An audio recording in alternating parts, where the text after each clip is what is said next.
crawling under tide, the ancient blood of Cyrenaica,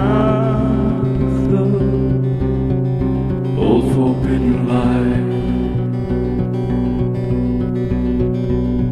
decaying on the vine, his fabled passion only seeps through in the hidden night.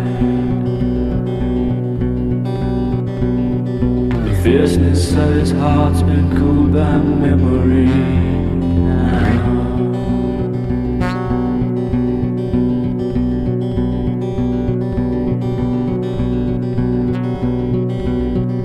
Greener than the glass that keeps the sun outside his window, the bottle rolls away,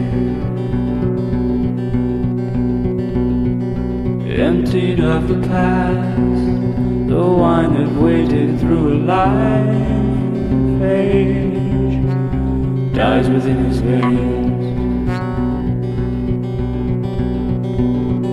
The chambers of his mind are filled with echoes now.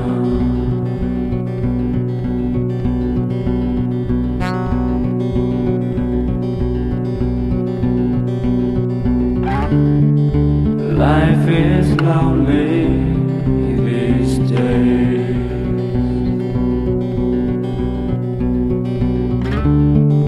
Things weren't always this way.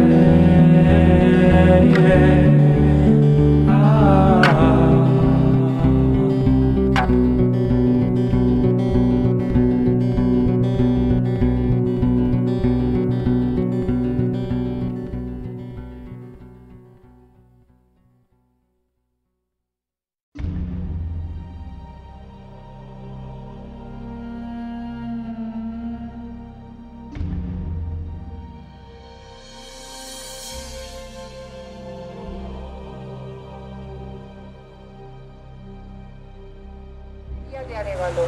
Las calles pequeñas que ven, estrechas, que dan a la plaza, conservan los nombres de los oficios que ocuparon cada una. Tenemos la calle de los caldereros, sombrereros, zapateros, en lo que fue la judería. En esa torre que asoma, que tiene unos arcos allí al fondo, esa torre, ese edificio está en la calle principal de la molería, que fue allí donde se ubicó.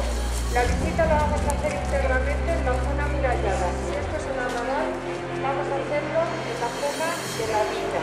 Vamos a atravesar ahora ese arco.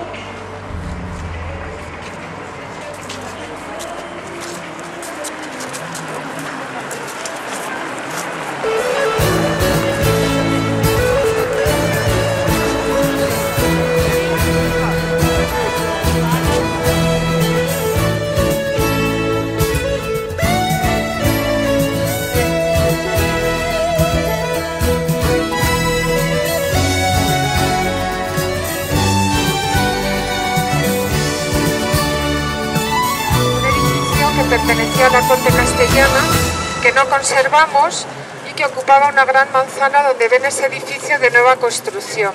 Allí vivieron, se educaron personajes ilustres conocidos por todos. Hemos empezado el recorrido al lado de una escultura dedicada a Isabel la Católica, en bronce. Desde el grupo de Alalba han visitado el palacio donde nació, en la cercana Madrigal de las Altas Torres. Con 3 años, su padre, el rey Juan II, murió y se trasladó aquí, donde estuvo hasta los 10 años, de manera permanente.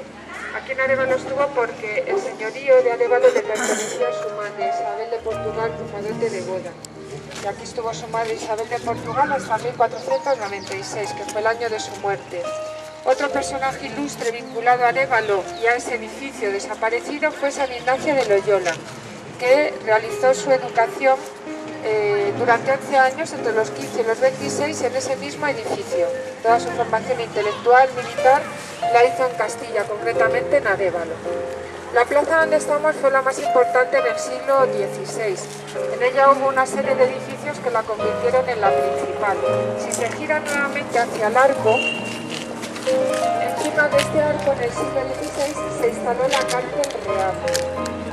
El edificio edificio contiguo a su izquierda, esa fachada de ladrillo que tiene una puerta abierta con el número 20, es el acceso a todo este edificio. Funciona como Casa de la Cultura. Si tienen tiempo, les recomiendo que a lo largo del día los visiten. Tienen el Museo del Cereal y el Centro de Interpretación de la Naturaleza, muy interesantes para la visita. Esa primera entrada, esa primera sala que hay al cruzar esa puerta, fue la casa del concejo. Ahí se hacían las reuniones mediante las cuales se administraba la villa y el territorio de Arévalo. Y esa casa contigua, la que tiene la doble balconada que cierra la plaza en esta zona, fue la casa de los céntimos. Los céntimos eran una división administrativa del territorio, anterior a la división provincial. Se establecía eran en las que estaba dividida todo ese territorio, de más de 100 pueblos. En la plaza Sala actual hay ayuntamiento, a sus espaldas, un edificio también del siglo XVI. Al hilo del mismo suele dar al dato general de Arévalo y de la zona que la gente suele preguntar. Viniendo de Madrid, la gente no suele ubicar en Segovia, por la alternancia de carteles, ¿verdad? Eso, al dejar la A6 y entrar en Arévalo, a su derecha es provincia de Segovia y a su izquierda es provincia de Ávila. Limitamos también con Valladolid y Salamanca. Se llama ladrillo Forja, que es un ladrillo especial. Se hace a hueco en cortes de madera. Se deja secar al sol durante unos días y se cuece en algo de leña. Y después tiene una piedra clarita, como dice la forma irregular, que no se sabe ese corte, sino la que ven en esta torre.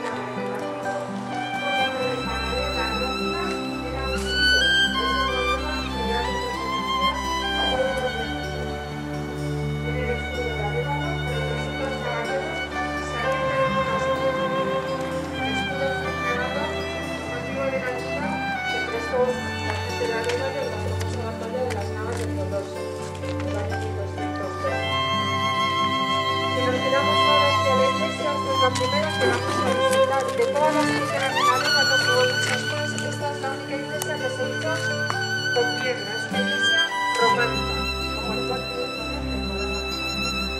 podrían hacer diferentes formas, como los santos, diferentes variantes, como ven en esta torre, o hacer diferentes decorativas. Debajo de los tableros de ajedrez, si se fijan, pueden ver las tradicionales o la divisa de la Liga San Miguel, que se llama. También tiene ese detalle azul del color del ladrillo y el blanco del portero de la calle. Miran al portillo y ponen los campanares para hacerlas destacar, como los santos de la patria natal. Chapas, las dos torres.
Bueno, pues era ilógico que vinieran aquí, que esto tenía una función militar, este en particular, teniendo el palacio, que sería similar, era anterior incluso un siglo al de Madrid, o sea, que todavía habría menos comodidades.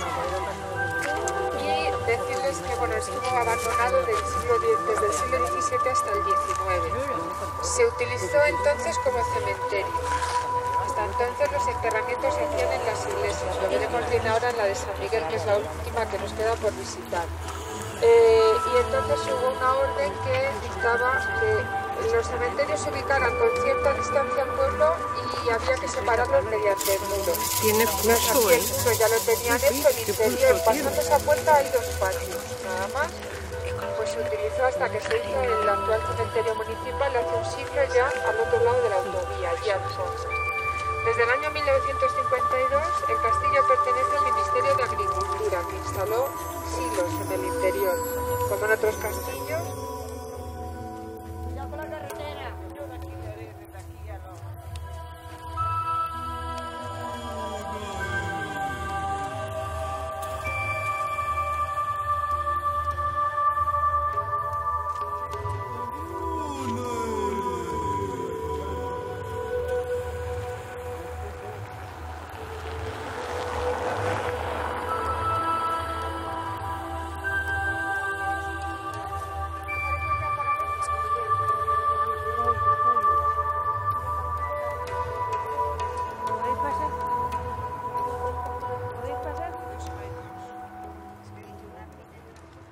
Pues yo la ermita no la veo.